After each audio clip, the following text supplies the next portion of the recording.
Our immune system is the most complex and spectacular systems in our body. This system basically defends our body from different pathogens and viruses to protect the body from infections. Once a virus or pathogen enters your body, what your body does is finds a way to defend itself from that. And once it knows how to defend itself from the respective pathogen, it develops a resistance against it by recording the way it killed the pathogen. So, if now that same pathogen enters your body, you are prepared with the antidote inside. It was believed that one of the greatest sage, Chanakya in India, mixed a small amount of poison daily in his king's food.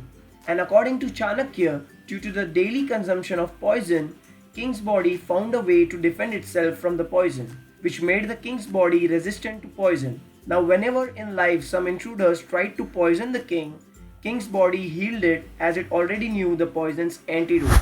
This was one of the Chanakya's niti. Giving a small amount of poison to the body makes it undefeatable against dangerous poisons, because body learns to fight with these poisons and records it just in case if the body has to fight it again. Now I am not telling my audience to come in the exposure of coronavirus, but at least help your immune system to run at its peak performance now.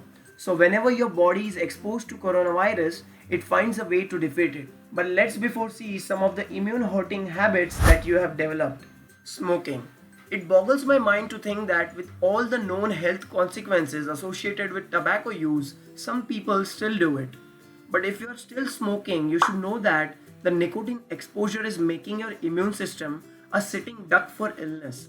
A study published in PLOS last February also found that the vapor from cigarettes may damage the lungs and make them more susceptible to infection. Excessive drinking. Drinking too much is bad for your immune system. First, it deprives the body of valuable immune boosting nutrients. Second, alcohol like sugar consumed in excess can reduce the ability of white cells to kill germs. High doses of alcohol suppress the ability of the white blood cells to multiply, inhibit the action of killer white cells on cancer cells, says Dr. Sears. Lack of sleep. Sleep is the time when your body recharges and heals. If you're not getting enough sleep, your body is denied the downtime that's necessary to stay on top of invading pathogens. Previous studies have associated sleep restriction and sleep deprivation with the development of diseases like obesity, diabetes, and hypertension.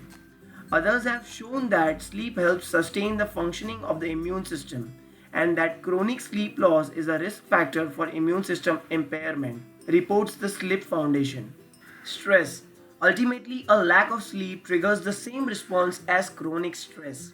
Although we might not realize it, the physical and emotional demands of our everyday responsibilities can indeed drain our immune system's ability to fight off bacteria and viruses. When your body is constantly fighting to repair the damage caused by stress, it has fewer resources available to address invading pathogens. Eating junk food. Eating or drinking 100 grams of sugar, which is the equivalent of about 2 cans of soda, can reduce the ability of white blood cells to kill germs by 40%. The negative effects of sugar on the immune system starts less than 30 minutes after consumption and may last for 5 hours. So, to get your immune to perform at its peak level, you need to know and do these 3 things. Let's first see what foods to eat. Our body's greatest exposure to the outside world is through the inner lining of intestines. With such a fragile layer, you need to have a good defense mechanism in place to keep out the bad. Our immune system consists of specifically a special type of white blood cells called lymphocytes. It turns out that the key to boost your immunity is contained in broccoli. You may have been taught as a kid to eat your veggies, including cruciferous ones like broccoli, kale, cauliflower, cabbage, and Brussels sprouts. But your parents probably didn't tell you why you should eat them. Now we know that this family of vegetables contains compounds necessary for the maintenance of body's intestinal defenses. In short, broccoli is able to rally your immune system foot soldiers. That's why it is necessary you include broccoli in your meal. The next thing you should add in your daily consumption are mushrooms. It would be nice if there were a way to boost the part of the immune system that fights infection while down-regulating the part that results in chronic inflammation. Mushrooms may just do the trick. Researchers in Australia split people into two groups. One group ate its regular diet, while the other ate its regular diet plus a cup of cooked white button mushrooms every day. After just a week, the mushroom eaters showed a 50% boost in the IgA levels in their saliva. These antibody levels remained elevated for about a week before dropping. So for sustained benefits, try to make mushrooms a steady part of your diet. The third thing you need to regularly eat are citrus fruits like oranges, lemons, grapefruit, etc. Most people turn straight to vitamin C after they have caught a cold. That's because it helps build your immune system. Vitamin C is thought to increase the production of white blood cells, which are the key to fighting infections. Almost all citrus fruits are high in vitamin C. With such a variety to choose from, it's easy to add a squeeze of this vitamin to any meal. Because your body doesn't produce or store it, you need to take daily vitamin C for continued health. The recommended daily amount for most adults is 75 mg for women and 90 mg for men. So eat a citrus fruit daily. The fourth food are berries. Berries are a great source of vitamin C, which is thought to help prevent damage to your cells and also protect the immune system against deficiencies. Dark berries like blackberries, strawberries, and blueberries not only taste great, but they are also a great source of flavonols, which are highly effective antioxidants.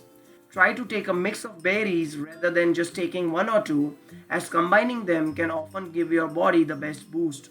In one study, researchers asked athletes to eat about a cup and a half of blueberries every day for 6 weeks to see if the berries could reduce the stress caused by long distance running.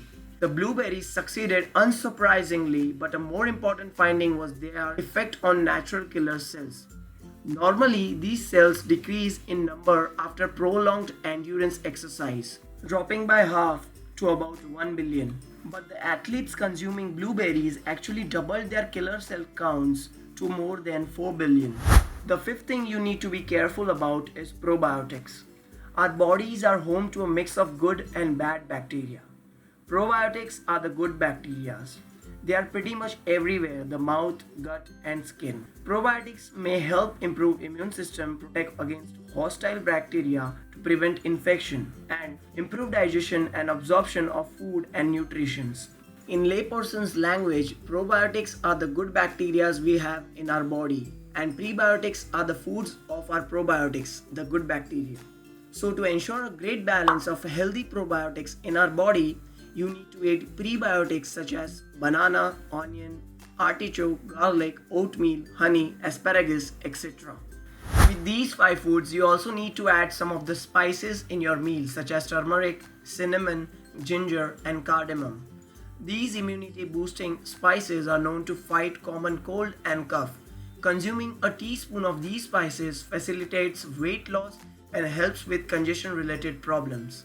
These spices has thermogenic properties that keeps the body warm and acts like a great immunity booster.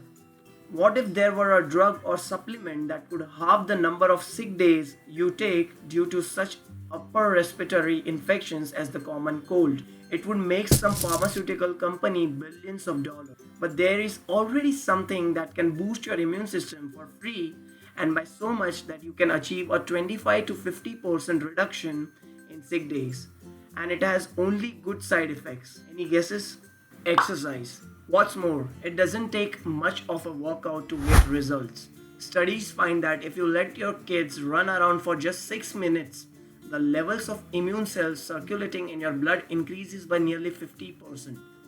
At the other end of the life cycle, regular exercise can also help prevent age-related immune decline. Exercising appeared to make their immune systems more than 5 times better at fighting infections. The IgA in saliva, for instance, is considered the first line of defense against such respiratory tract infections as pneumonia and influenza.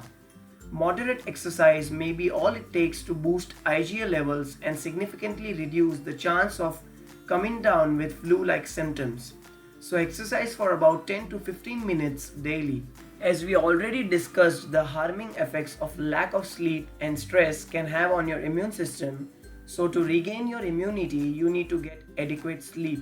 While sleep requirements vary slightly from person to person, most healthy adults need between 7 to 9 hours of sleep per night to function at their best. Stay hydrated. Water helps to carry oxygen to your body cells, which results in properly functioning systems. It also works to removing toxins from your body. So drinking more of it could help prevent toxins from building up and having a negative impact on your immune system. And also limit your sugars because refined sugar can reduce how white blood cells perform and increase inflammatory markers. Hope you found this video helpful. Make sure you hit the subscribe button if you want to see more content like this. Like if you liked the video, press the bell icon for the notification of the future videos, and also follow us on social media. As always, thanks for watching and stay connected.